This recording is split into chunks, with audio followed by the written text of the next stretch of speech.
मैं Ravi Sharma achievers academy में आज फिर तुम्हारा स्वागत करता हूं बच्चों।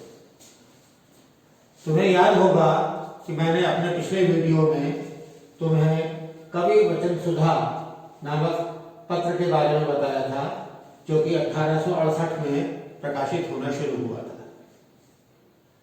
यह पत्र भारतेंदु हरिश्चंद्र जी द्वारा निकाला गया था और भारतेंदु हरिश्चंद्र जो है भारतीय पत्रकारिता के इतिहास का एक बहुत बड़ा नाम है। हरिश्चंद्र उनका नाम था और भारतेंदु उनकी उपाधि थी। जो किसी भी साहित्य के क्षेत्र में या किसी भी पत्रकारिता के क्षेत्र में बड़े काम करते थे, उन्हें उपाधियां दी जाती थी। तो हरिश्चंद्र जी को भारतेंदु की उपाधि प्रदान की गई थी। भारतेंदु हरिश्चंद्र हिंदी साहित्य के साथ साथ हिंदी थिएटर के भी जनक थे।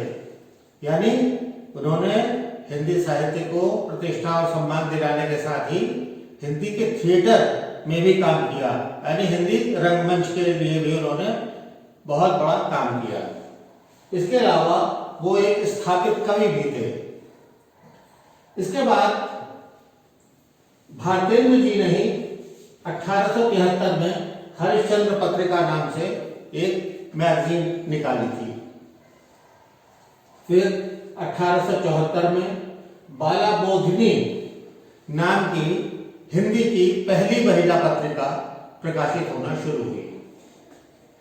इसके पहले कोई भी महिला पत्रिका पर्टिकुलर किसी एक वर्ग के लिए या महिलाओं के लिए कोई पत्रिका नहीं निकली थी, जो कि 1874 में बाला बोधिनी नाम से शुरू हुई।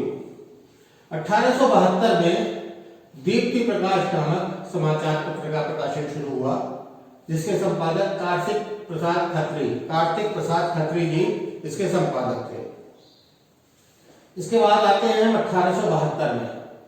1872 में आगरा से प्रेम पत्र नाम का एक पाक्षिक प्रकाशित होना शुरू हुआ, फोर्टनाइटली, जिसके संपादक रुद्रदत्त शर्मा थे। अब हम आते हैं 1866 में। 1866 में ज्ञान प्रदायिनी नाम की एक पत्रिका निकली, जो कि हिंदी और उर्दू दोनों ही भाषाओं में एक साथ प्रकाशित होती थी और इसके संपादक थे नवीन चंद्र राम। फिर ये पत्रिका 1868 से केवल हिंदी में ही प्रकाशित होने लगी और उर्दू में बंद हो गई। फिर लगातार 1892 तक प्रकाशित हुई, यानी ये पत्रिका काफी लंबे समय तक प्रकाशित होती रही।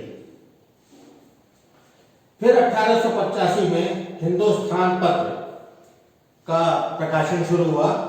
राजा रामपाल सिंह ने इस पत्र को निकाला था और इसके संपादक पंडित मदन मोहन मालवीय थे।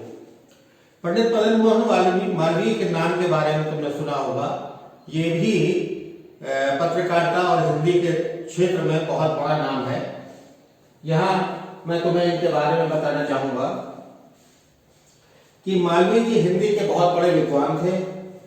वो एक एजुकेशनल रिफॉर्मर, उन्होंने एजुकेशन के क्षेत्र में बहुत बड़े बड़े क्रांतिकारी काम किए। वो स्वतंत्रता संग्राम में भी सक्रिय रहे। इसके अलावा इंडियन नेशनल कांग्रेस के 3 बार वो अध्यक्ष रहे और अखिल भारतीय हिंदू महासभा की उन्होंने स्थापना की थी और बनारस हिंदू विश्वविद्यालय केंद्रीय विश्वविद्यालय है, तुम लोग ने उसका नाम सुना होगा या कभी उसमें पढ़ने गए होंगे। वहां भी पत्रकारिता का बहुत ही बड़ा संस्थान है, तो उसकी भी स्थापना पंडित मदन मोहन मालवीय जी ने की थी। और पंडित मदन मोहन मालवीय जी को भारत रत्न, जो हमारे देश का सबसे बड़ा नागरिक पुरस्कार है, भारत रत्न से मरणोपरांत सम्मानित किया गया था। इसके बाद हम आते हैं 1878 में कलकत्ता से भारत मित्र पाक्षिक प्रकाशित होना शुरू हुआ था, जो कि बाद में दैनिक हो गया था। एक बहुत ही महत्वपूर्ण समाचार पत्र के बारे में, जो कि स्वतंत्रता संग्राम से पहले जब हमारा देश आजाद हुआ था उसके पहले जो प्रकाशित हो रहे थे उसमें था प्रताप। ये अखबार 1913 में कानपुर से प्रकाशित होना शुरू हुआ था और इसके संपादक थे गणेश शंकर विद्यार्थी।